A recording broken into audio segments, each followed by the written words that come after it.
And thank you all for being here. Before I get started, I want to take a moment to thank some very special people. I want to recognize the chair for this event, Marcel Pratt. Thank you for making this a wonderful evening. And the rest of the host committee as well. So just wanted to recognize a couple of names here, which include Scott Brown, somewhere floating around, being Scott. There you go. Thanks. Thank you, Scott. We have Kiera Bradford-Gray, who's not here with us tonight, Quincy Harris, Linda Rosanio on our board, Sandy Brown, and I'd be remiss, obviously, if I didn't recognize my beautiful wife, Jasmine, Senior Bostic. So thank you for all the work that you guys have done. So tonight, we're celebrating From Hardship to Hope, a journey of the celebration. And while we're here to recognize and celebrate some amazing honorees for all the work they've done, I would really like to take a moment out for us to take a step back and think about our individual and collective journey over the last 2 years. It's been a journey, it's been a hardship to hope, and I think that this title is really appropriate for where we are this evening. And so thank you for being here to celebrate this with us as we continue along this journey. So what I would really like to do is to also recognize our board and staff. First, to start with my staff, and obviously this evening would not be what it is tonight without two amazing people on the staff, Toral Patel and Noah Averick.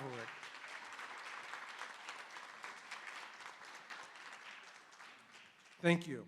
You'll get to meet and hear some other staff, my other staff here this evening. I'll just recognize them really quickly. Ron Berman, our CFO, Laura Lopez, my assistant, Barry Johnson, who you'll hear from, Lauren Ruday, Monique Oakman Robinson, and so you'll hear from them a little later on as well. So I really want to thank you and take a moment out. So you'll hear a lot about the work that we do. You'll hear a lot about our honorees, and you'll get to meet some amazing people.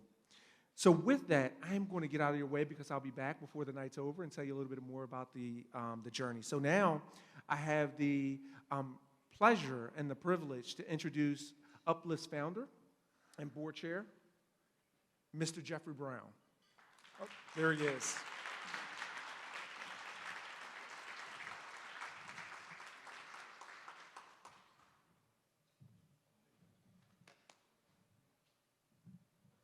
Good evening. How's everyone doing this evening? I want to welcome you. We're excited that we can be together. Last year we hoped to be together. We were virtual. Today it's in person. That's an exciting progress for society. The other thing is, Atif thanked the board, but I want to thank our vice chairman, Sandy Brown.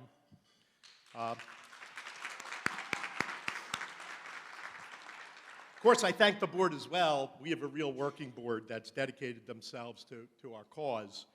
But I have a special thanks for Sandy because this will be the last meeting that I will be chairman of Uplift. And as you may or may not know, Sandy and I were partners, and we started Uplift together. And it's at the size that her skills are more appropriate than mine. I'm a better startup guy. She's a better big person. And so I look forward January 1st for Sandy to be taking over. And congratulations, Sandy, for your commitment to this cause.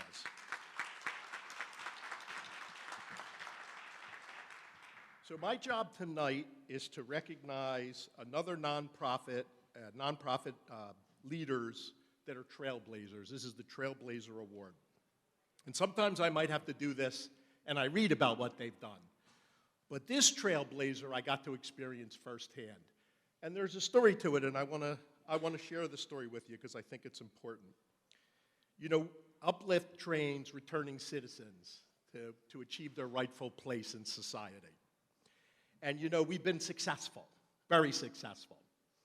And some of those employees go on to management and large salaries. And you know, we noticed that our most successful trainees, who are managers, did not own their own home. So I asked them, well, why is it you don't own your own home? And they said, Mr. Brown, if you have a record, you can't get a mortgage. So this is a person that made a mistake as a young person, was incarcerated sometimes for a long time, came out, turned their life around. They often get married, have kids, teach Little League, but they essentially have a life sentence. They can't get a mortgage. In some cases, they don't let parents pick up their kids from school because of their record.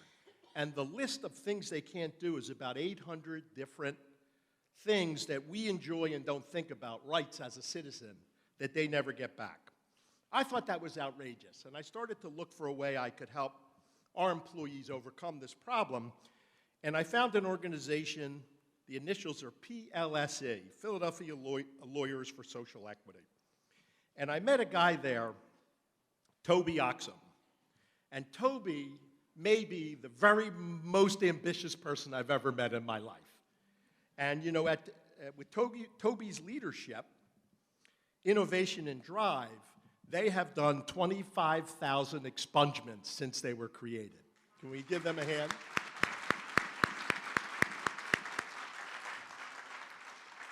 They have actually become the largest nonprofit law firm doing expungements and pardons in the state of Pennsylvania. And this was a startup nonprofit based on the vision that they had. And so I was so impressed that I joined the board. I became the treasurer. Toby worked me hard, and that thing's been scaling up, and it's just amazing what they're doing. There is no doubt they earned the title Trailblazer in many different ways. Just one other thing that I thought was trailblazing, I was curious, if you run a law firm and you have 25,000 cases, you would need a lot of lawyers to do that, and they don't have a lot of lawyers. And I come to find out that they do this because they took a lot of the work and they used technology to cut legal man-hours down and process applications faster. And this is a pretty small organization that's really growing rapidly. So I love their work. I'm crazy about Toby. Toby is actually, I guess like me in a sense, took a step back. He was the former executive director, and he's just going to focus on pardons. And pardons, they started out with expungements, now they're working on pardons. That's what he's going to dedicate his time to. And Renee Chenault-Fatah, you may have heard from the news, she's a lawyer. I don't know if you knew that, a very prominent lawyer, and she's taken over as executive director. And Taylor, is Taylor here?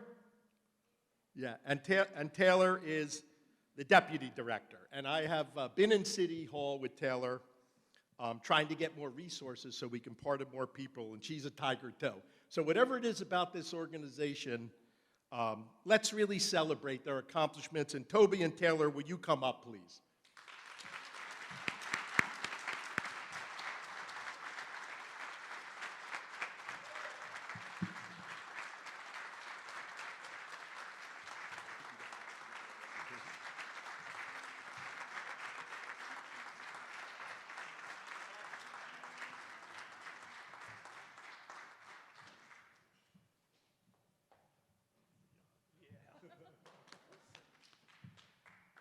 Tell him how you've been texting me since 6 this morning. It was 4:45. That's his normal time. Yeah. Jeff. All right. So this is. Yeah, you hold that. Good idea. First, I want to thank you for allowing me to wear a suit for the first time in 2 years, and reminding me that I've gained 19 pounds in the meantime, which is why I'm behind the podium, not in front of it.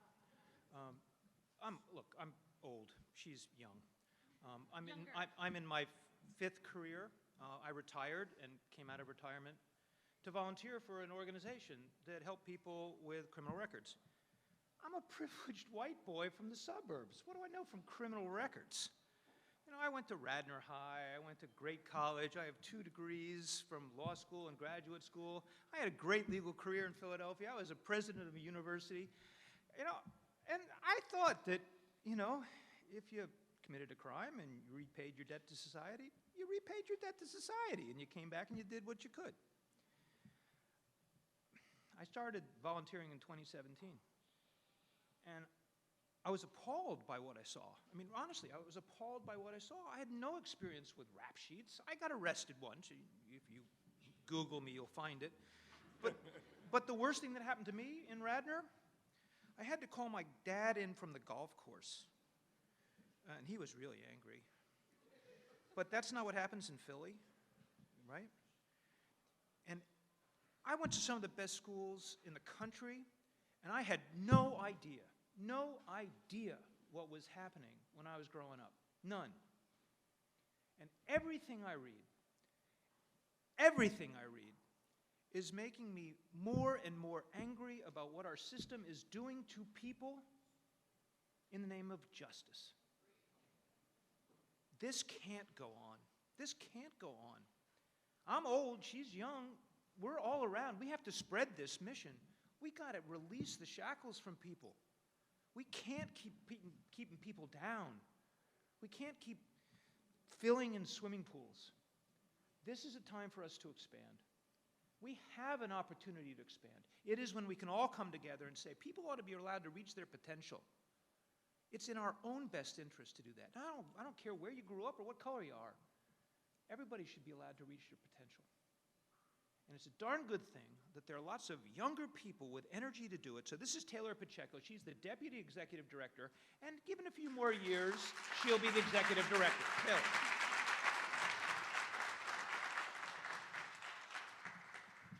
Toby likes to talk about how old he is, but the thing you take away from Toby is how much energy he has and how angry he is. And I think the anger is what we share most in this work especially. We're growing, Pulse is growing very fast, very quickly, and that's good, but also it's heartbreaking, right? The fact that we are necessary, the fact that we need to grow, the fact that so many people need us is heartbreaking to me. I don't want to be needed. I think the goal of a nonprofit should be to put itself out of business. That's what we want, a day when you finish your sentence and your sentence is over. You don't linger with this disability in which you can't buy a house, you can't get a job, you can't coach Little League for your kids, you can't go on. I have a client who called crying because she couldn't chaperone her son's field trip because of her criminal record, a drug conviction from 1994. What world do we live in which we are discouraging people from being good parents, from being good neighbors, good citizens? What is that? That makes me angry every day. I think it's going to make me angry until it's no longer something that we have to deal with, because it is.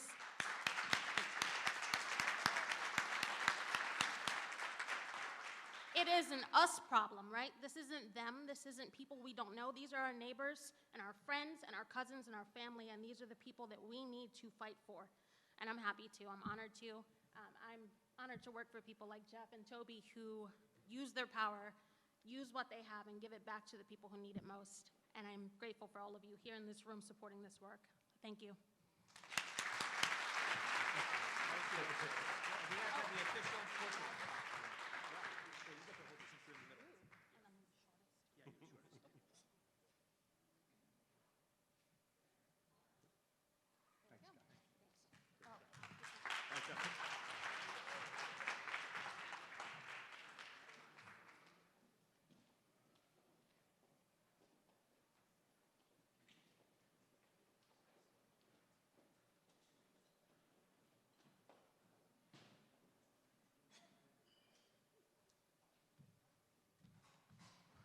Good evening, everyone.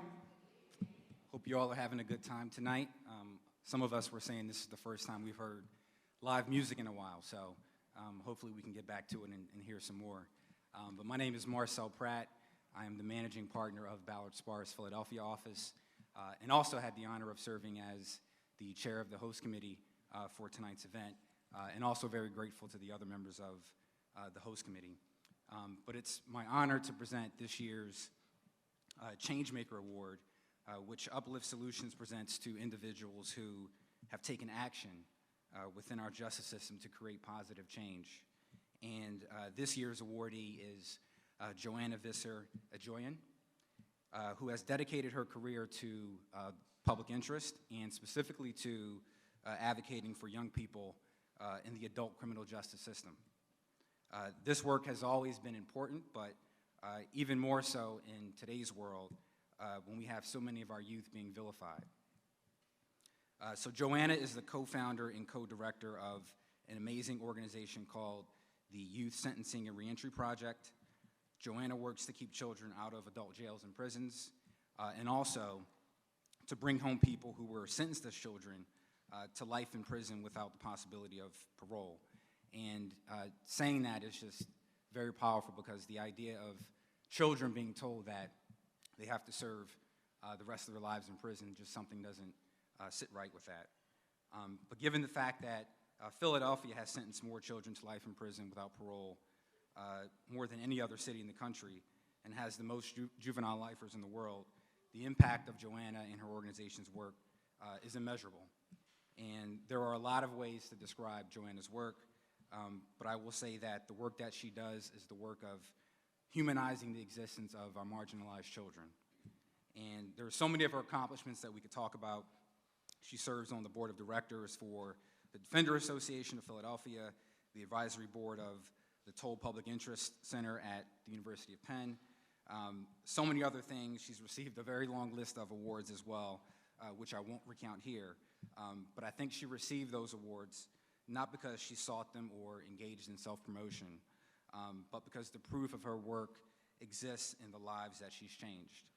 And Joanna's dedication and the impact that she's had in our city makes Uplift Solutions very proud to present her with the Changemaker Award. So, Joanna, please come up and get your award.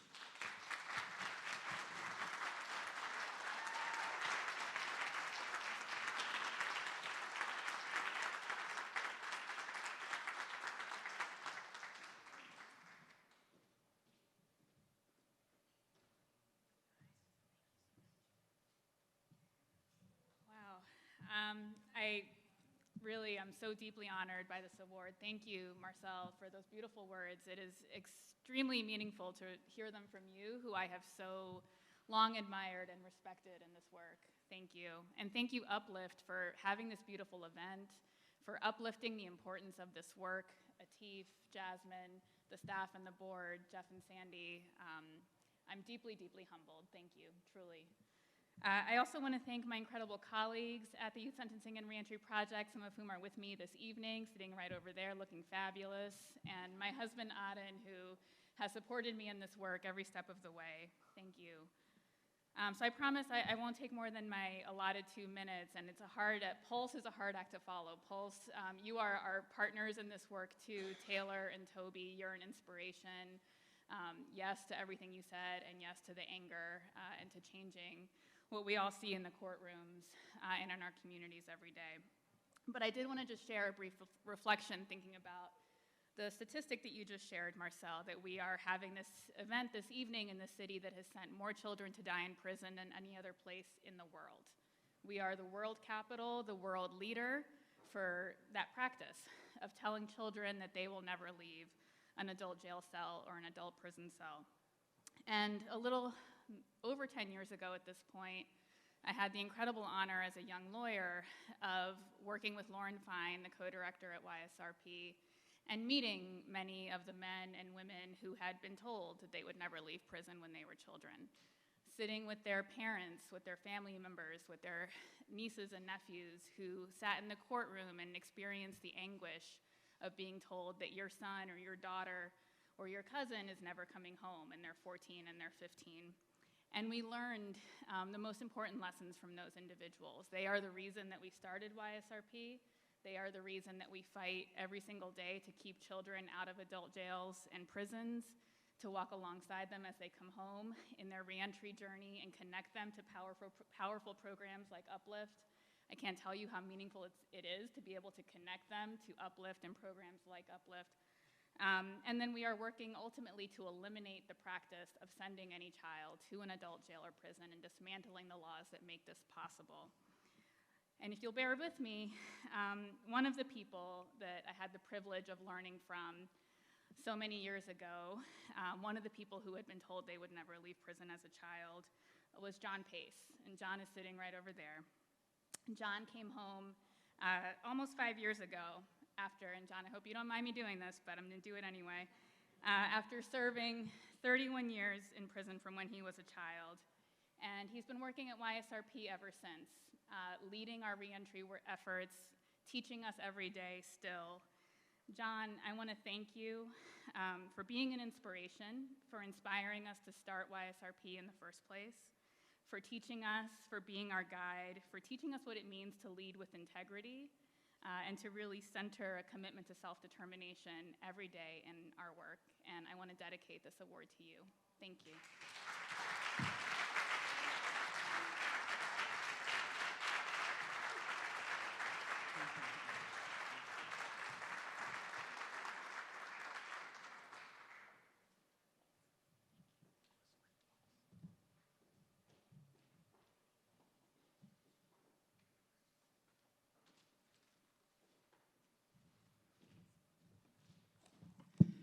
Good evening.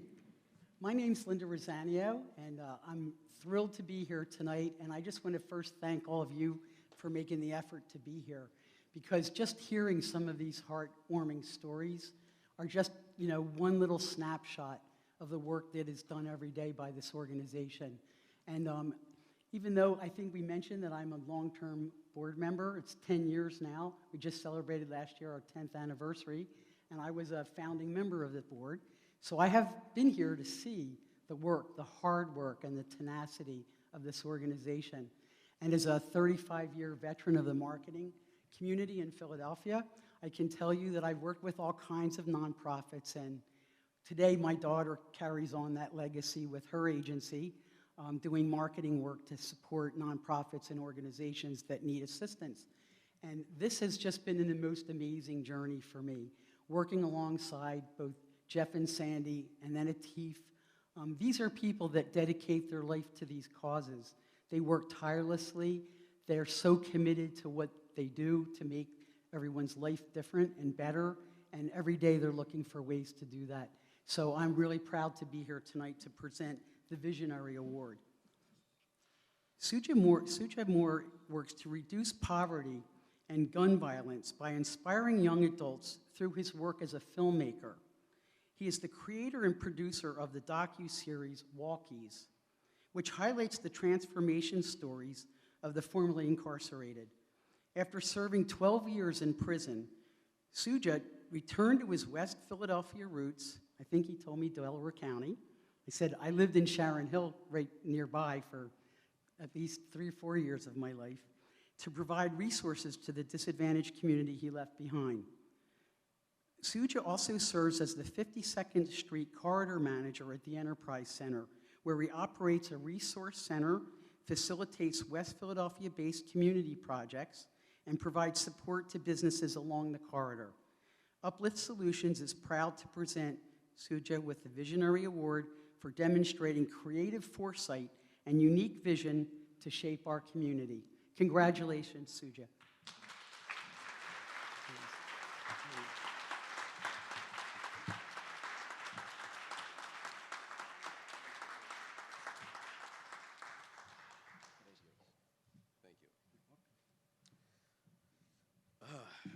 So first, I'd like to say thank you to Uplift Solutions for this award.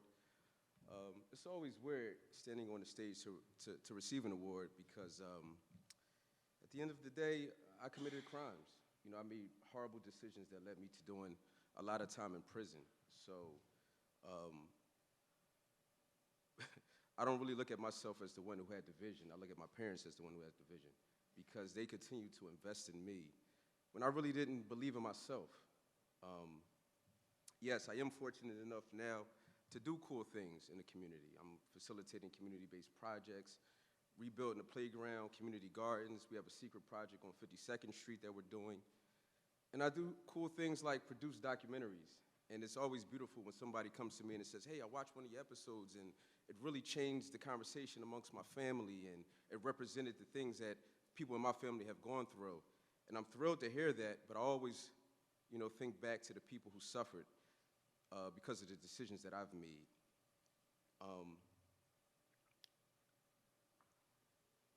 I reconcile that with the work. But I'm gonna be honest, it never feels good. It never feels like I've done enough.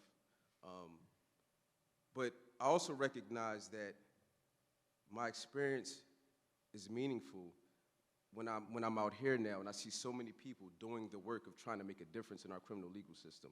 We all recognize the problems, and to Taylor's point, yes, we're angry. And the way it makes sense for me now is to say, oh, I went through that experience because I can represent a lot of people who are still in that situation. I could represent a lot of families and speak to a lot of family experiences who are still in that situation. But again, thank you for this award. I only accept it because I'm really going to go back and get this to my mom. Mom, you're the visionary. You never gave up on me.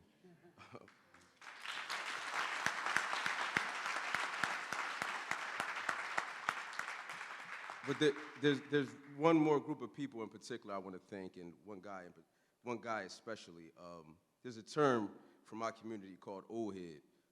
It's a term of endearment. It's a term for somebody who's a mentor, who always advises you, gives you good education, really, kind of puts you under their wing. And when I was, a few years back, when I was really struggling out here, trying to figure out a way and build a career for myself, figure out how to make some money, I was able to win this fellowship with Philadelphia Lawyers of Social Equity, the Mike Lee Fellowship. And I joined their organization. I met Taylor. I met this man named Toby. And the organization and him in particular have continued to invest in me and help me grow and bring my vision to life. So I just wanted to let Toby know, you my old head. Let's get a picture.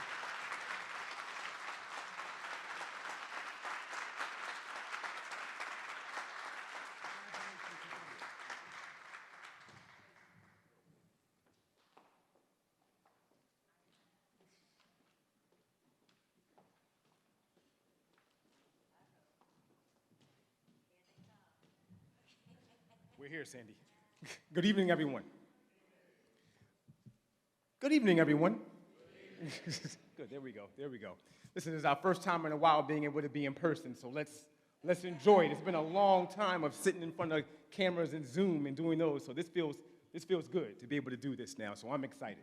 And it's not the open bar that's keeping me excited, just so everybody recognize. My name is Barry Johnson. I am the Director of Workforce Solutions. Behind me here is Monique Oakman Robinson. She is our lead facilitator. And here is Lauren Ruday. She is our senior case advisor.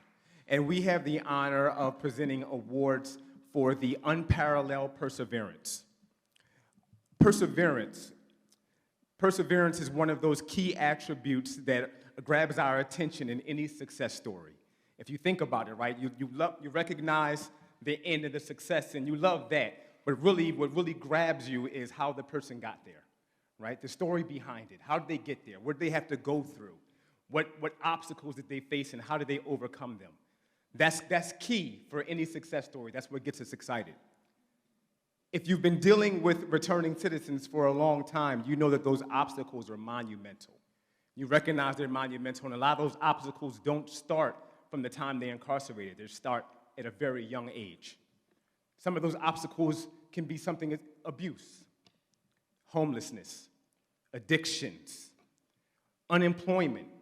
Those are obstacles that people struggle to go through without a criminal record. So imagine with a criminal record how that could deter you from doing anything. So when we have people that come across our path that obviously have these records and they're able to succeed, we look at them as inspiring and motivating. The fact that they are able to come home after serving incarceration and face the discrimination now, the stereotyping, and still be able to succeed is crucial.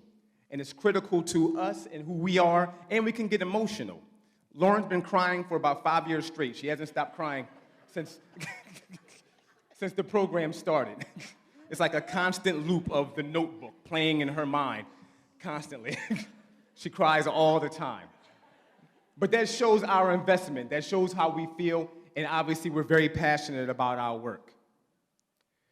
The people that we're presenting today with the awards are people that have crossed our path and overcome some great obstacles and some great barriers. And Monique Oakman Robinson and Lauren Ruday are going to present those awards. Good evening, everyone. So I would like to tell you about a very special person, Wayne Garrett. When I think of the word perseverance, Wayne definitely comes to mind. Wayne has overcome so many obstacles to get where he is today. He is a prime example that with the right mindset and the right attitude, anything is possible.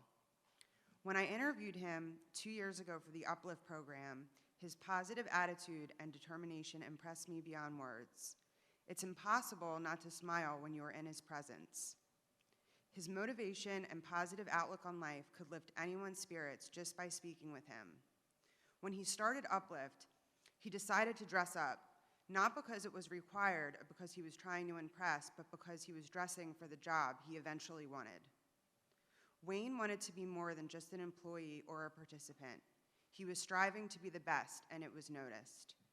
In his most recent promotion, Wayne was made second in command of the grocery department. Wayne was able to get this promotion within 2 years and with no setbacks. We are extremely proud of Wayne for accomplishing so much, and we are honored to present his stepfather with this award on his behalf.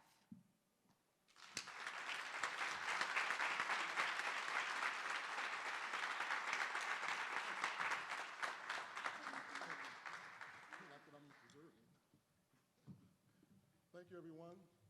On behalf of Wayne Garrett, thank you, everyone. On behalf of Wayne Garrett, he wishes to thank you very much and to apologize for his absence tonight. He says receiving this award is truly an honor, and he'd like to thank Uplift's staff for investing so much in him. He said he'd also like to thank Brown's Superstores for the opportunity to build a career for himself and also provide for his beautiful family.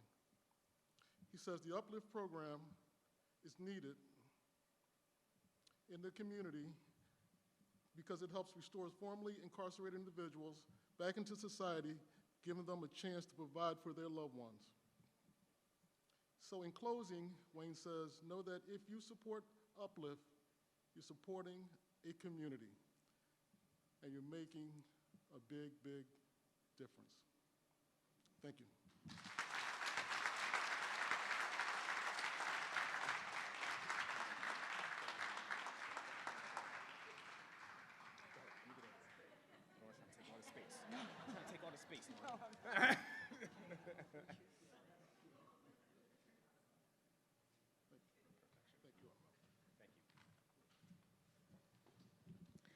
Good evening, everyone.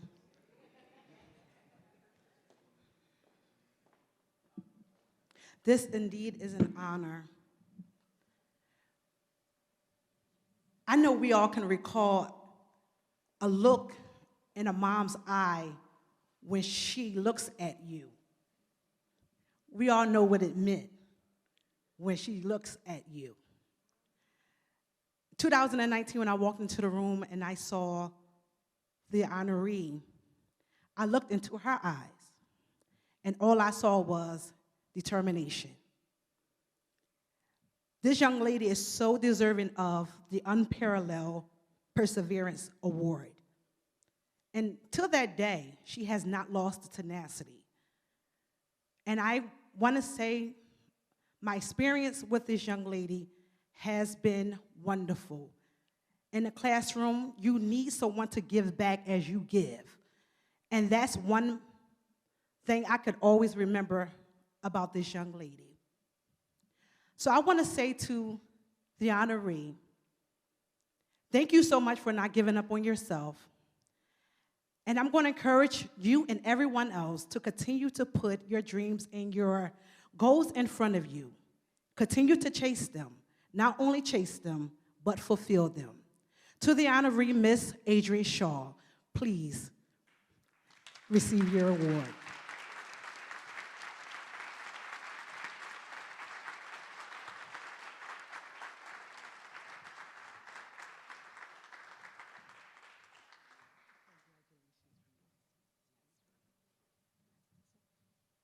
Wow, I feel like I'm at the Grammys.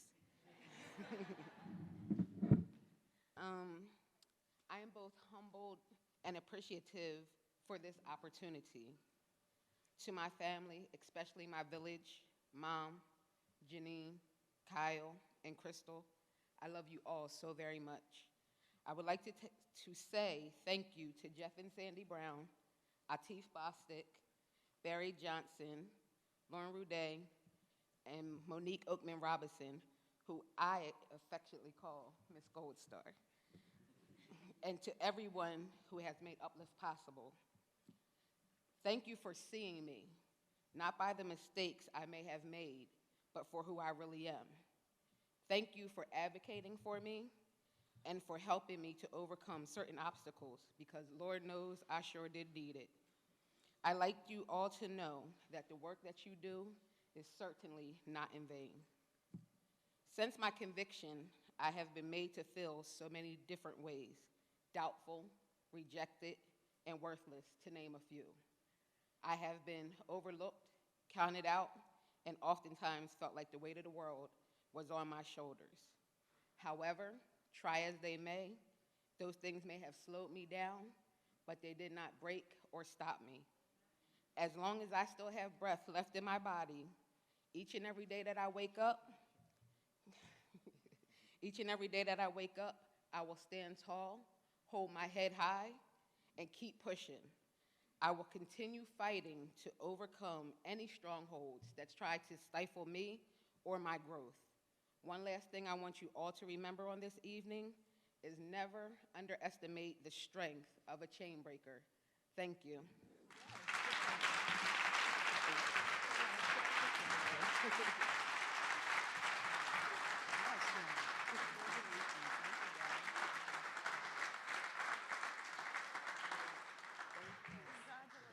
Right on cue.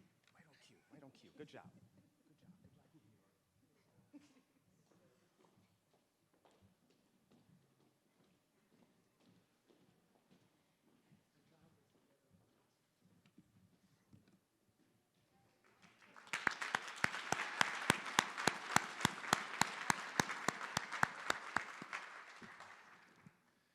Congratulations again to all of our honorees. I want to thank all of our award presenters this evening for a phenomenal job as well. Thank you to our staff, thank you to our board, and thank you for coming out. So I have the opportunity to end our remarks this evening. And as I end the remarks, I want to take a moment and reflect on some of the things that we heard this evening. We've heard that John spent 31 years in prison. No one should spend 31 years in prison. I'm sorry. We hear that Adrian Shaw, in returning, felt rejected and worthless. You are not worthless. And no one should feel that way.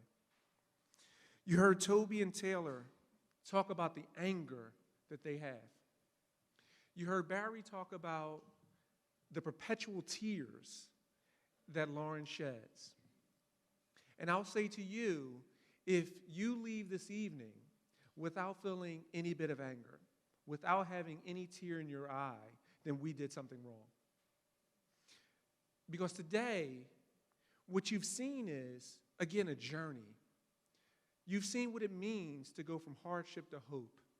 You heard Soojie's story about him realizing the things that he's done and the constant work that he does to repent for those things. In all of that, you've heard the tremendous efforts and the tremendous gains that each of these individuals have made and the value that they drive and they make for this community, this city, and this world. I want to thank each of you for the work that you do and continue to do in this community. So I also have the opportunity to talk about where we fit in with that. So as you hear, our board chair is transitioning. So Jeff, thank you for all of your leadership. Thank you for everything that you've done.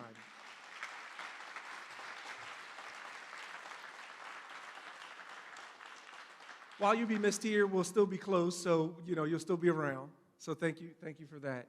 And welcome Sandy. And we're excited about your leadership as we move forward and we fight for all of the things that you heard this evening.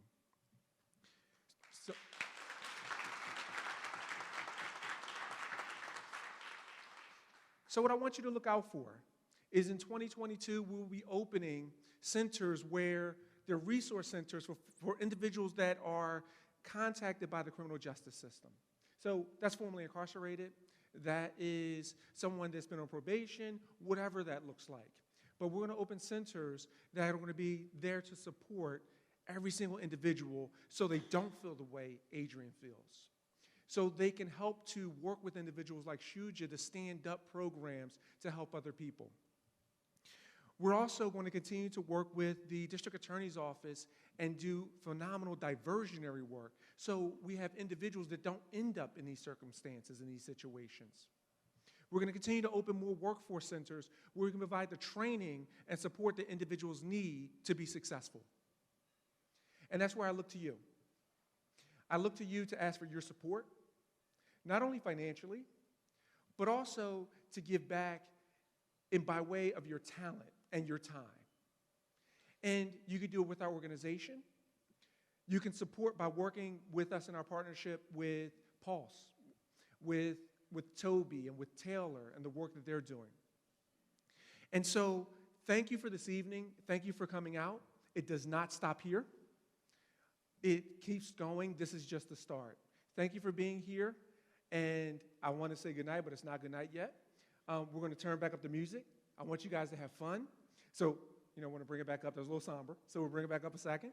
But it's going to be great music. There's going to be desserts. There's another room if you haven't seen it yet with another bar, and there's other food that we have available. So if you haven't been there, please go there as well. And I think I'm getting a signal here. Okay. Oh, I'm sorry. In the photo booth, I was getting a signal that there's there's actually a couple of them. There's a spinning photo booth, and there's a green screen as well. So please, please, please enjoy yourselves. Thank you for coming out. And I look forward to talking to every single one of you and seeing you again next year. Take care.